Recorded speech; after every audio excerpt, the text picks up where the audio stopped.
this week on the Walk On podcast. And I think that's one of the things that I try to remind myself and remind people that I'm mentoring or coaching. You get out what you put in. I guess you could have sat there cynically and maybe ironically become a mean girl yourself by just not engaging in the community, but you engaged and you took part and you found value in it. And as a result of that, you built community. And honestly, I'm so glad that I was open to any and all experiences that gave me. And I think that's one thing that I've always really been focused on, is making sure that I'm open to receiving all of the lessons that the universe throws at me, regardless of what industry or what I'm doing. If there's something that I need to learn or I need to hear, just give it to me. I'll be like a sponge.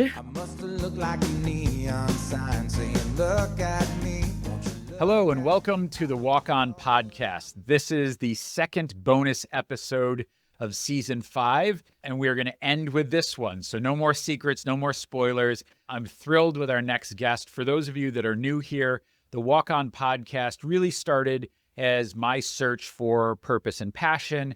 It took me back to school. I went and received certification in executive leadership and performance coaching, but it really ultimately has helped me understand people a little better, how people go about finding the things that interest them. But ultimately, I think also realizing that you don't necessarily, your day job doesn't have to be your passion project. Some people have that and other people don't. They're really good at a job and they do it, and they do things that they're passionate about on the outside. And I think that's great and a good lesson I've taken away.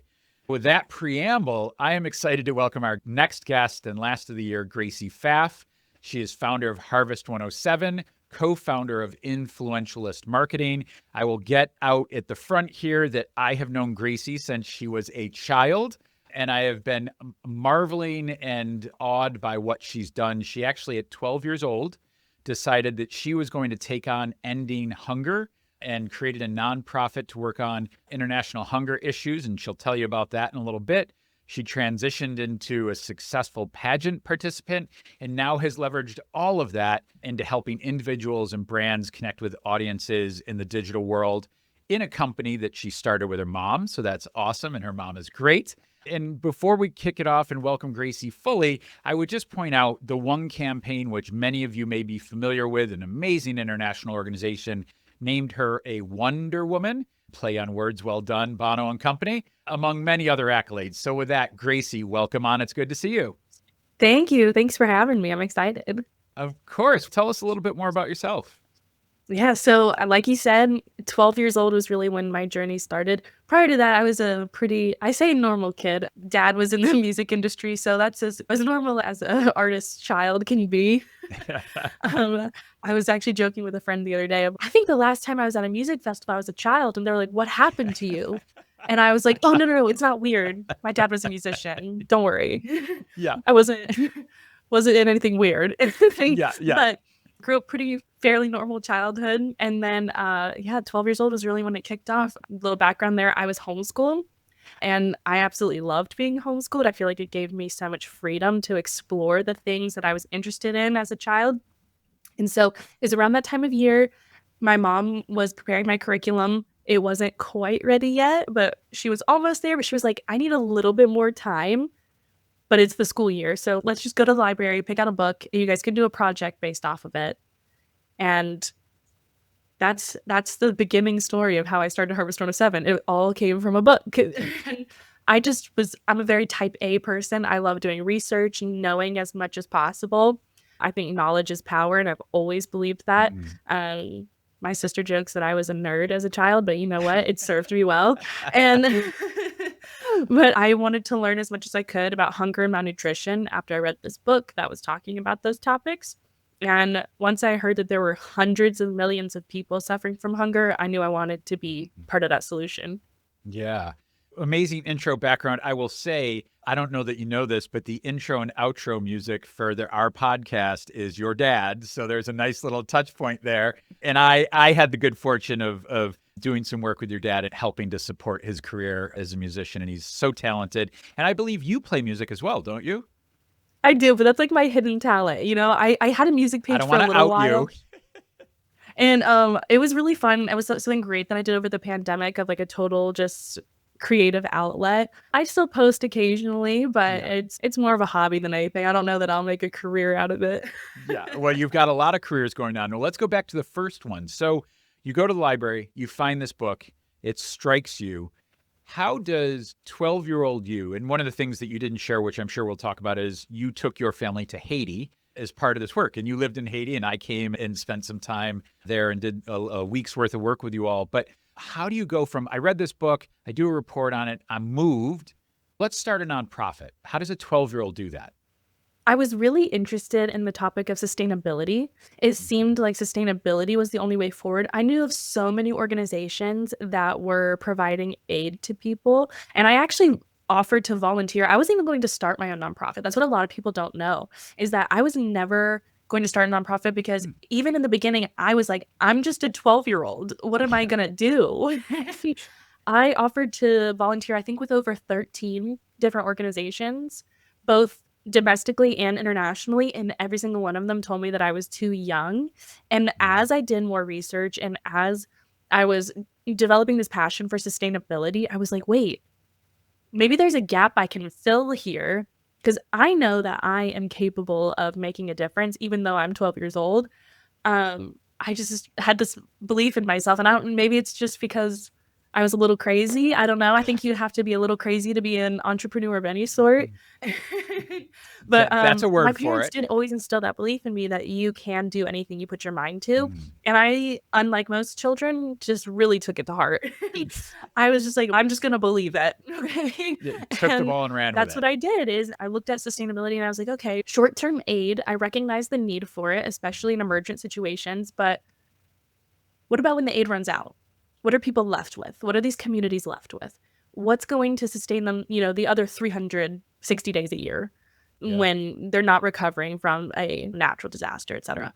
And so it seemed to me like sustainable agriculture was a great way forward, because I can't personally solve all of the food system issues that we have across the globe. However, I can help make food accessible to people by helping them grow it at home. Yeah, that's amazing. And so fast forward, you launched this organization, and I know you did some work in Nashville where you were living at the time, particularly with Title IX schools, community garden programs. But you go to Haiti, and talk to us a little bit about that. How does that happen? How do you link up with aid organizations, find an orphanage? And so talk a little bit about that work and that process. Yeah, it was a wild time, but I wouldn't trade it for the world. Truthfully, we had this weird time in our life where it seemed like everything was coming to an end. My sister and I were homeschooled, so we had very flexible schedules. The lease on our home was about to, we were either going to renew it or we were going to move, and we hadn't decided that yet. And then my dad's contract with his publishing company was coming to an end, and we just had a month where we had literally nothing going on, which is extremely rare for my family. People who knew us back then and know us now know that we are a very go, go, go clan over here. Like, we do not stop going. And my parents found an organization, and so that was tied to an orphanage down in Haiti. And they were like, well, we're just going to take a month-long mission trip internationally. It was my first time out of the country. Wow. And so my parents led that charge there. And we went down to Haiti, and we just served in the ways that we could. I loved working with children, so I was just happy to help wherever I could. My mom helped teach English. My dad was fixing things and just being a support system, especially for the young men that were living there. My little sister, she was like 4 or 5, so she was just there for the vibes. I don't know. Lifting spirits. Yeah. So, but we ended up falling in love with the country and learning more about the culture and learning the language and just meeting people, connecting with people. And I think that's really what any type of work should be about, is creating a sense of community. And that's really what we had done over this course of that month. And then the organization we were there with heard about Harvest 107 and the work we were doing in Nashville with schools there. And they said, well, why don't you do a garden here?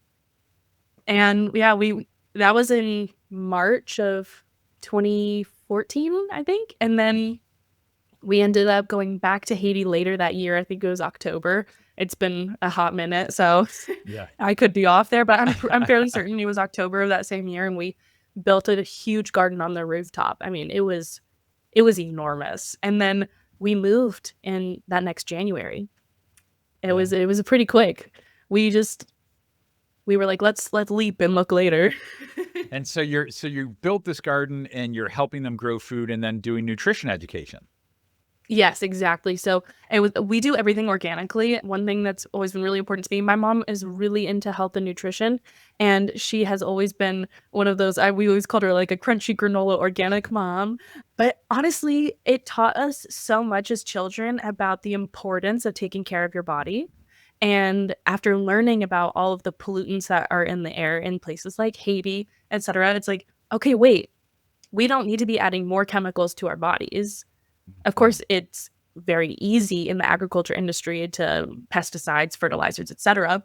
It simplifies things, I can say that, but it's not always beneficial to your body, and people whose immune systems are already so compromised by living in that type of environment especially don't need it.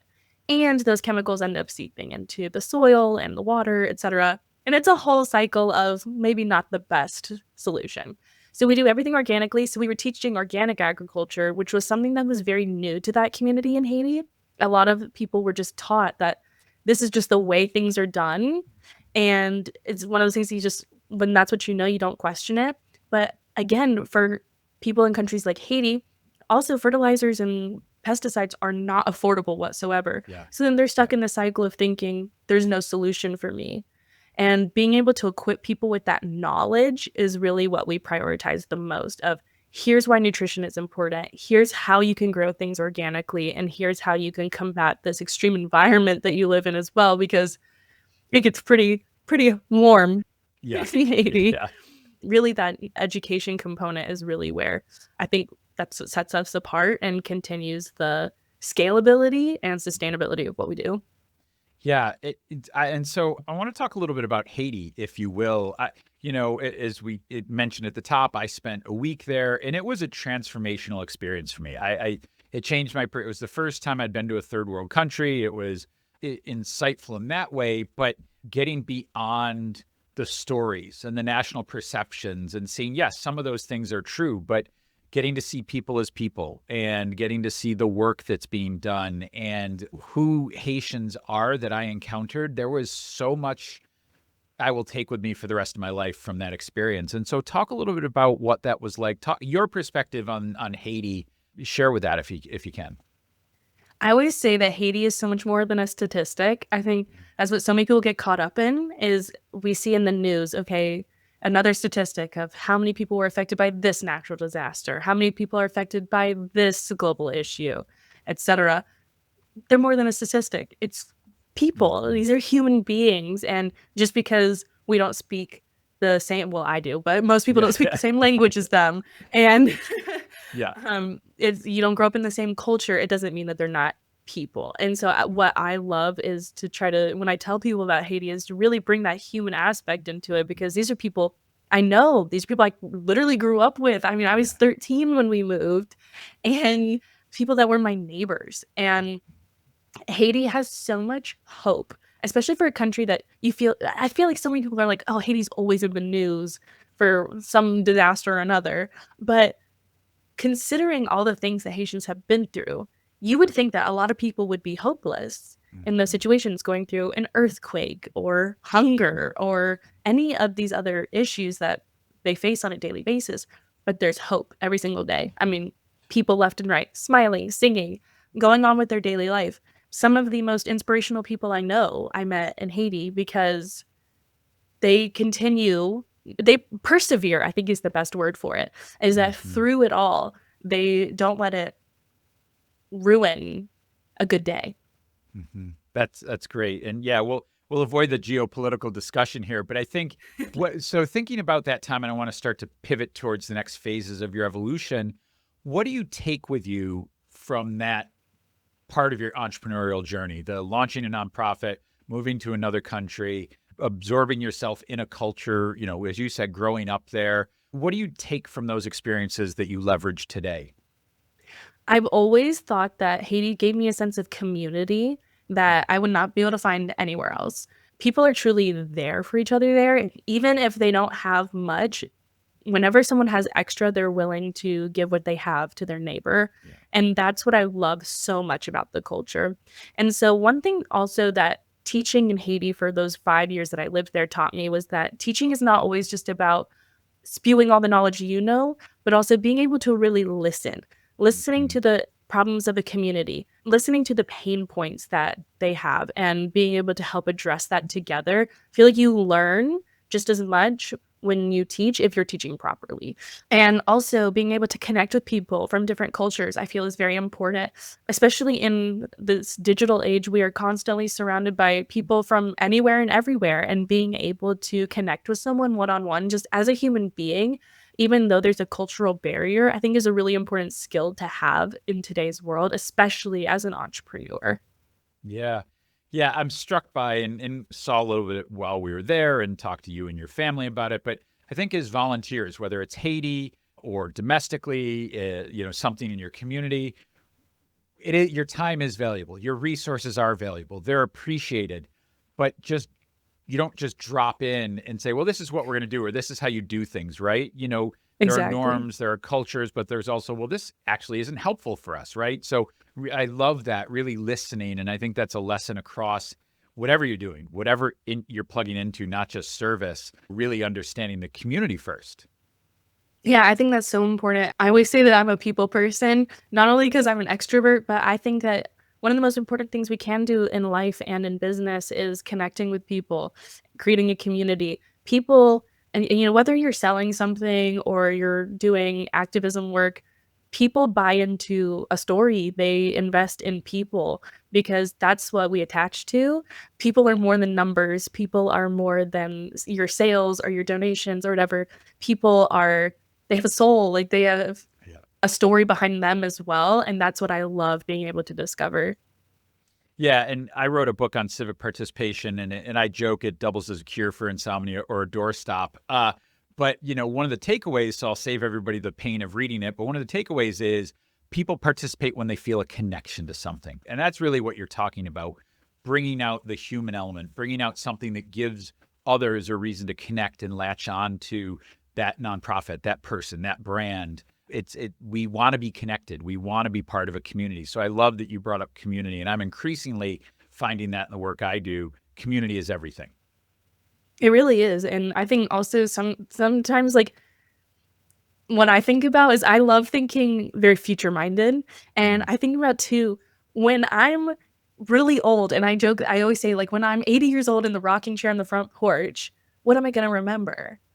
And I'm going to remember people. I'm going to remember stories. I'm going to remember those connection moments. Yeah. And I think that's really what makes life special, is that it's not just going to help you reach your goals when you follow that community, but it also is going to stay with you the longest, because also people remember how you make them feel.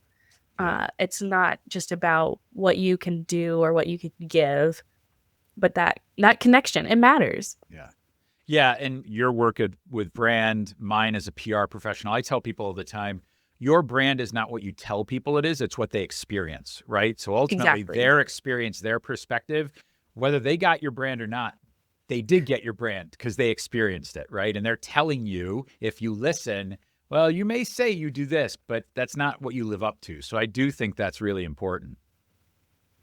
Exactly. And I've seen that so much too in, between pageantry and marketing and content creation. I mean, literally across the board, you see that. So I think that has been really fun, of being able to be in so many different industries and see that some themes do carry across across the board. It's just facts of life.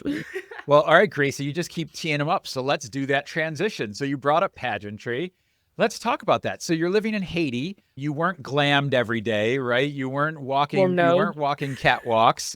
So where does this come from? You obviously moved back to the States, and the next thing I know, you're like, I don't remember your first title, but I see you in pageants, and I'm like, all right, I need an explanation here. So what's the explanation?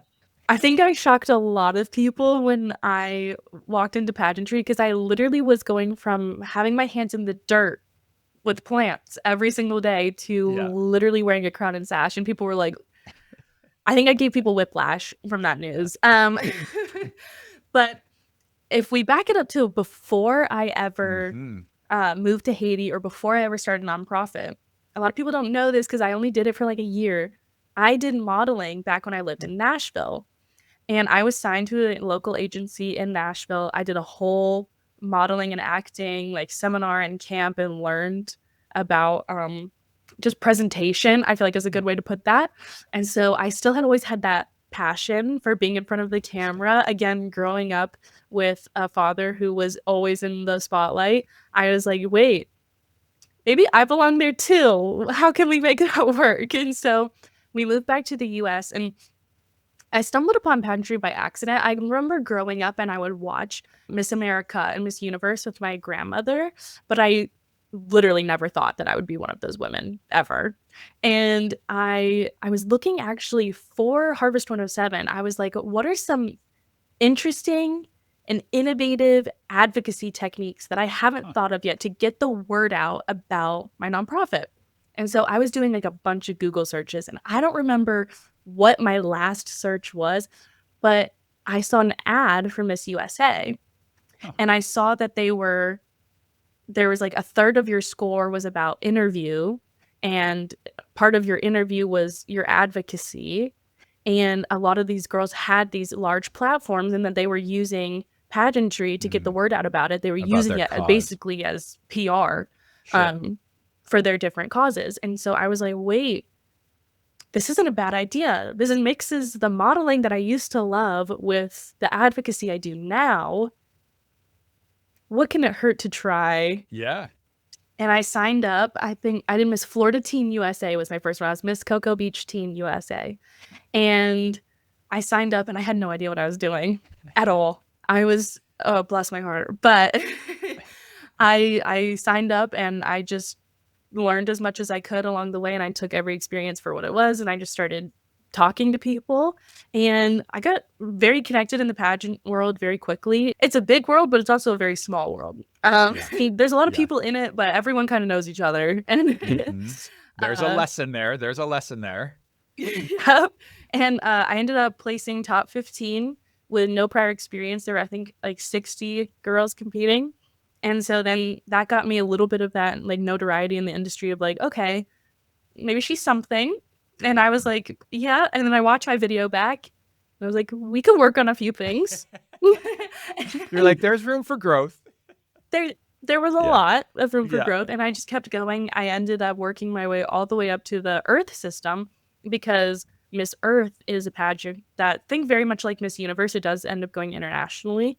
But they advocate for sustainability in our planet. And that seemed very much up my alley, considering I have a agriculture nonprofit.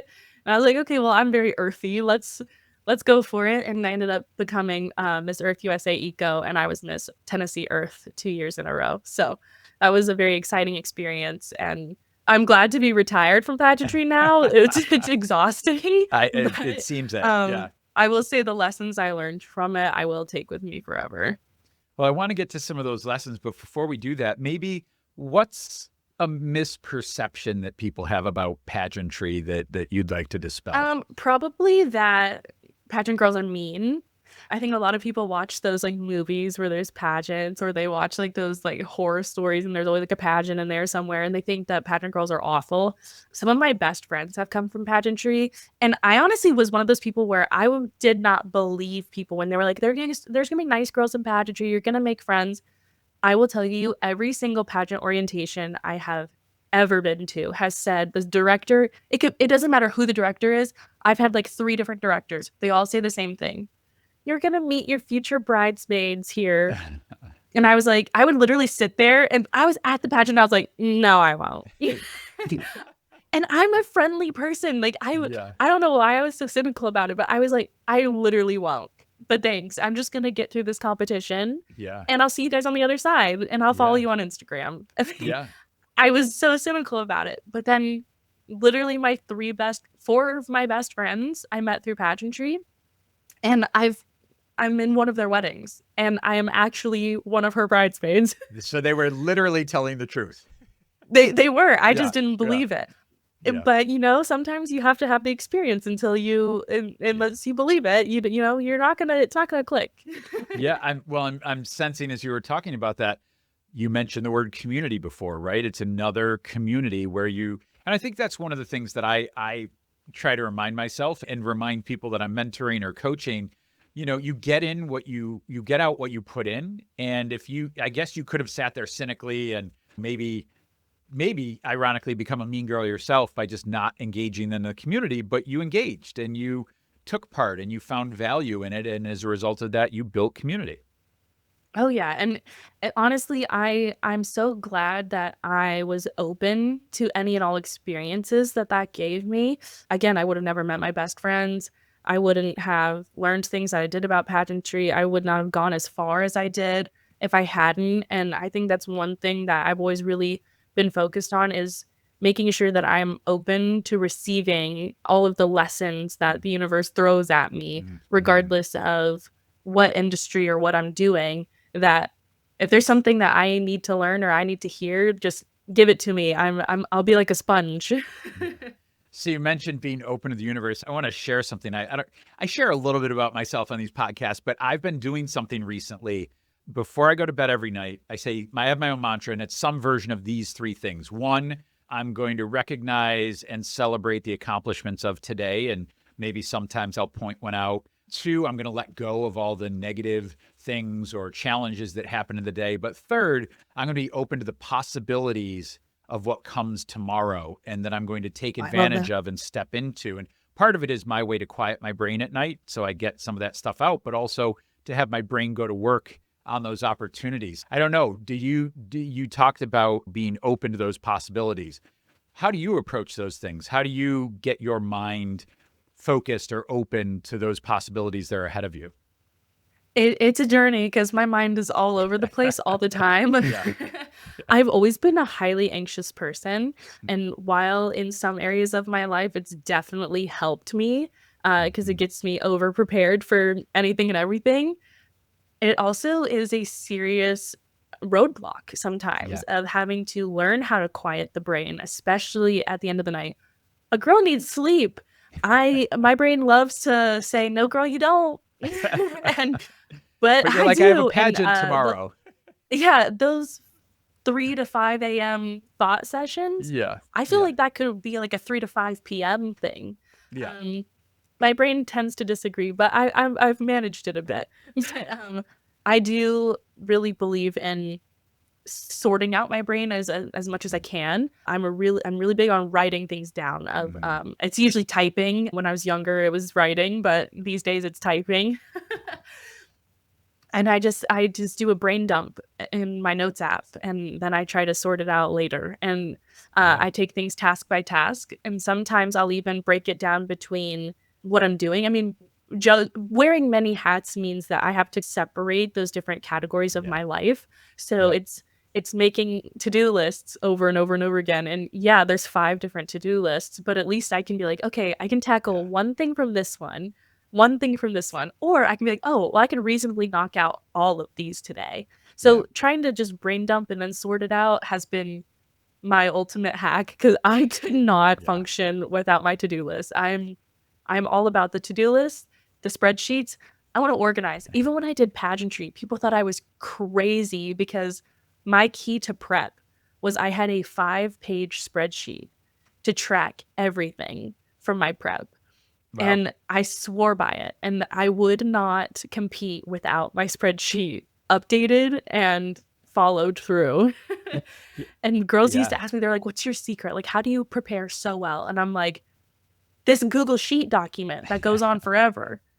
This is it. No, I think there's something really important there. Like just getting it out of your head to give your mind space. I just had a client coaching session before this, and I really encouraged this person to hopefully find some space over the holidays where they could dump out all of the things that are weighing on them and that they could find some grace and peace to really just let their brain think, because that's where that growth comes from, when you give your brain space to try and solve the problems that are in front of you. So I buy the dumping theory. I've got a new notebook that I'm using, but anyway, we'll talk about that offline. But I don't. Oh, I guess I should plug products. Maybe I'll get them to sponsor. No, I'm kidding. There you go. The content Yeah, creator in me says go for it. I know.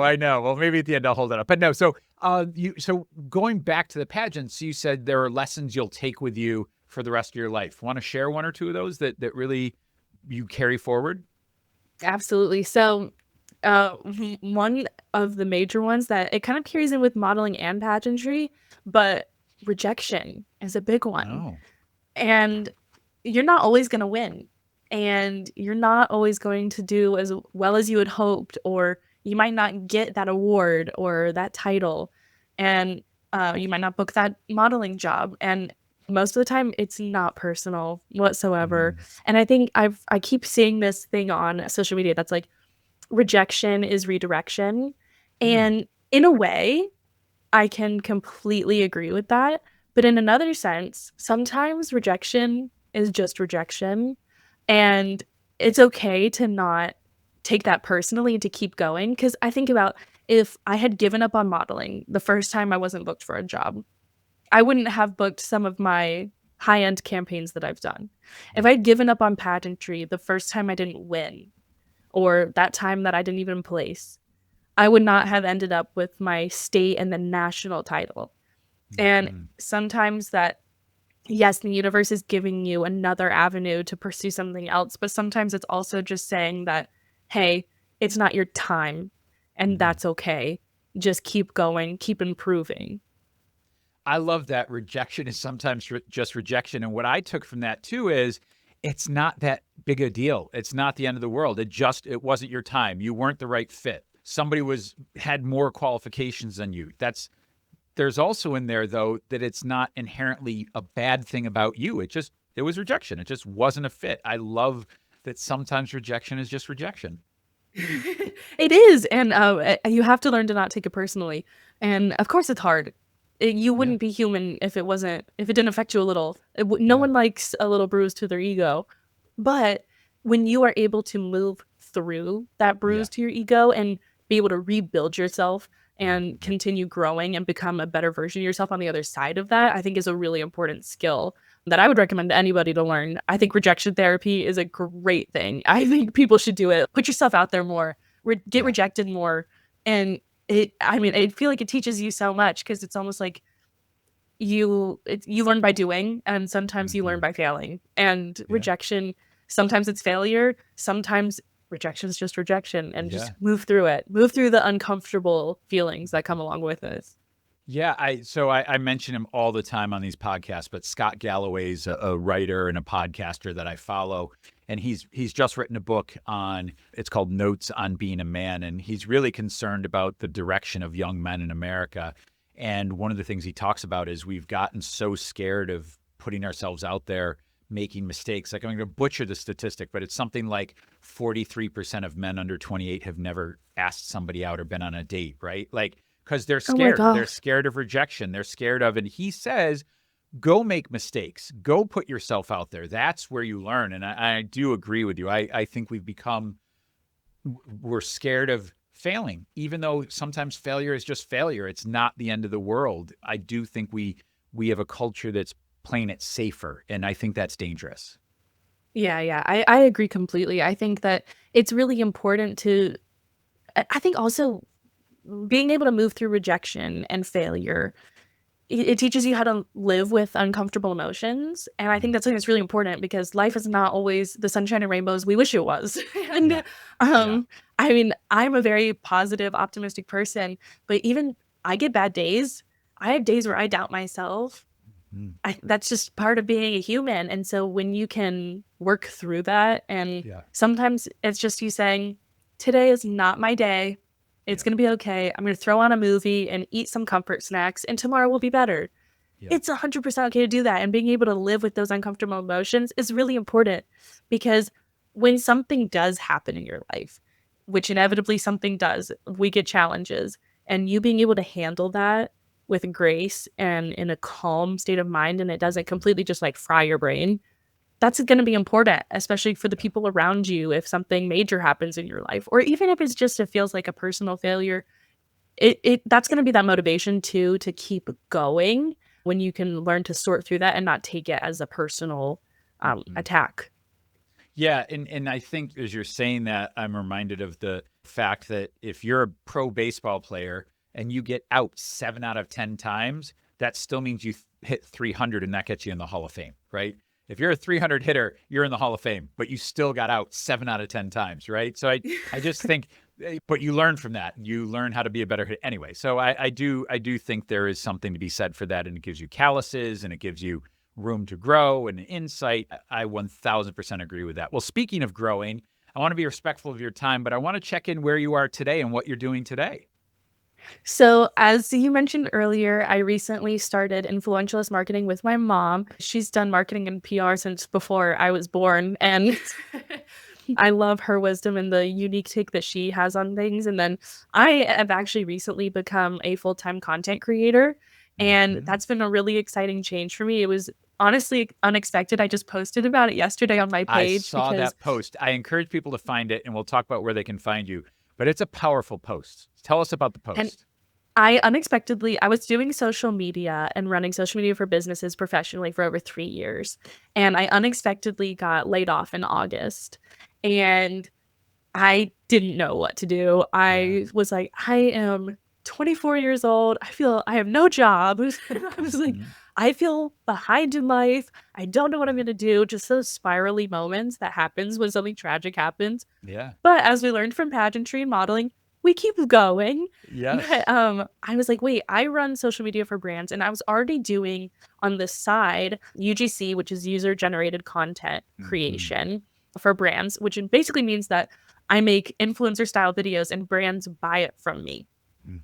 Which is a pretty cool job if you think about it. But I was doing that on the side for a little while. And I just decided that after I lost my job that I was just going to lean fully into it and see what I could do and what I could achieve. Because I was like, well, it's my only source of income right now. And I happen to like having a car. So and being able to go do things. You put that in your post. I thought that was great. Yeah. Bills are real.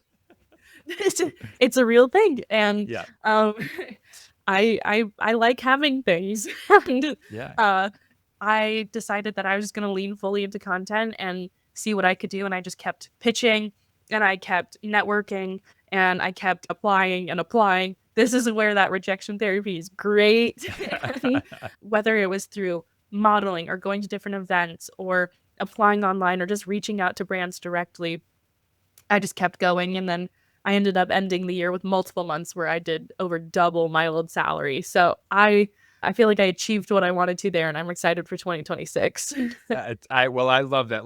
Let's end with that enthusiasm. So let's, if we can, have you reflect for a minute all this great narrative you shared, this whole story and where you are today. And it really is, I'm so thrilled to see who you are and who you've become, not surprised at all. But what do you, if somebody's really struggling they got that rejection, they lost their job, what would you recommend for them to find out how they can lead with passion or purpose or find that thing that motivates them? I think introspection is really important. Do the brain dump, even if it's not a to-do list, like brain dump how you're feeling. It's so important to be able to sort through your thoughts and get control over your mind. And find common themes. If you notice that like you have the same spiral over and over again, see what those common themes are and try to target that. Also, I always encourage people that if there's something that you're almost like secretly passionate about, really explore that. Because if that's something that you do just for yourself, that you're not doing for any sort of external validation, that's probably something you really love. I always encourage people to go for that. For me, I loved creating content and working with brands. It was so funny. People didn't know that I was I was doing any sort of content creation because it was just me and the brand talking. It was just them buying content from me, but I loved it. I had so much fun filming videos in my room and doing things like that. And I didn't do it for the likes or whatever. It wasn't even going on my page. And I turned it into now a full-time career. So the things that maybe you're a little fearful to put out there, I would say go for it because chances are that's the thing it's going to light that spark in you. Yeah, I love that. And if you asked me at 10 to 12 years old what my career was going to be, there were 2 or 3 of them. They were very clear. And one of them was sports broadcaster. And I used to play basketball in the basement, and I would record myself running up and down playing basketball, and I do play-by-play. I love that. Yeah, fast forward, I was a media spokesperson for one of the largest companies in America and never thought like, gee, and all of a sudden time caught up with my passion, and here's podcasting and something that's easy to DIY, and I have a great producer, but it connects those dots. And I love that you said, give yourself some space to think about those moments. And it might seem something small, but you really love it. Lean into it and try it. Yeah, I think that there's no harm in trying. I mean, truthfully, I mean, everyone says it, but we only get one life. You might as well just go for it. Dye your hair the crazy color, do the job you think you can't do, go to the place you never thought you would. Life is short. Just try everything, go for it. I mean, the worst thing that you can be told is no, and keep Gracie pushing. Pfaff, you've done that. You've gone to the place that no one expected you to go. You've tried the things that no one expected you to try. So you're certainly living your words and walking your walk. And before I do our close here, I am using the planner by the Standard Paper Company. It's amazing. It really is. It allows you to dump out what we were talking about, dump out your thoughts, but then you can schedule it by here's my week. Here's the day within a day and the key things I want to do. It lets you do the notes, the to-do items. So I agree with you. Dump it out. And that's what I've been using. My first plug. Oh, Thanks, that's Gracie. great. I need a new planner. It's good. That's on the list for the year. Get All a right. new planner or a Well, few. the Standard Paper Company. But anyway, thank you for being on. I truly enjoyed the conversation. And I was genuine when I said it's been amazing to watch your journey. I can't wait to see what you do next. And thanks for being on. Thank you. Thank you for having me. Of course. Now, where can people find out more about the work you're doing? So I'm an Instagram girly at heart, and I'm good_Gracie. That's my personal page. I post a little bit of everything on there. If you want to follow my nonprofit work at Harvest 107, it's 107. That's where you'll find all of the important updates. You can go to harvest107.org if you really want to do a deep dive. And then we are Influentialist Marketing. Find us everywhere. Find us anywhere. Connect. I'm always responding. So if y'all have questions or want to connect, I'm here. Perfect. And we will link to you as well. But thanks for being on. And this is the Walk On Podcast. People leading with passion and purpose, providing a roadmap for your personal journey. Hear their stories, find your passion, walk on. Thanks again, Gracie.